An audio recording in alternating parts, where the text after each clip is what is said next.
మీరు ఆర్థిక సమస్యలతో ఇబ్బంది పడుతున్నారా? మీరు ఎంత కష్టపడి సంపాదించినా సరే మీకు రూపాయి కూడా కంటికి కనిపించడం లేదా?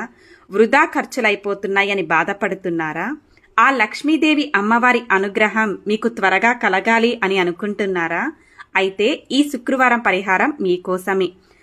ఇది చాలా అంటే చాలా సులభంగా చేసుకోవచ్చండి. ప్రతి ఒక్కరూ చేసుకోవచ్చు. కాబట్టి జాగ్రత్తగా వినైతే చేసుకోండి. మన పూజా మందిరంలో ప్రతి ఒక్కరింట్లో కూడా లక్ష్మీ అమ్మవారి చిత్రపటం ఉంటుంది కదా. లక్ష్మీ అమ్మవారి చిత్రపటం ముందు ఒక చిన్న గాజు గిన్నె పెట్టి, అంటే గాజు బౌల్లో నిండుగా నీరు తీసుకొని కొద్దిగా పసుపు, కొంచెం కుంకుమ, అలాగే కొద్దిగా పచ్చకర్పూరం వేయండి. ప్రతి శుక్రవారం రోజున గనుక ఇలా వేశారు అంటే అమ్మవారికి ఎంతో ఇష్టమైన పసుపు, కుంకుమలు, పచ్చకర్పూరం ఇలా వేశారు అంటే మీ ఇంట్లో ఉన్న నెగిటివ్ ఎనర్జీ మొత్తం తొలగిపోయి ఆ అమ్మవారి అనుగ్రహంతో మీకు బాగా కలిసొస్తుంది.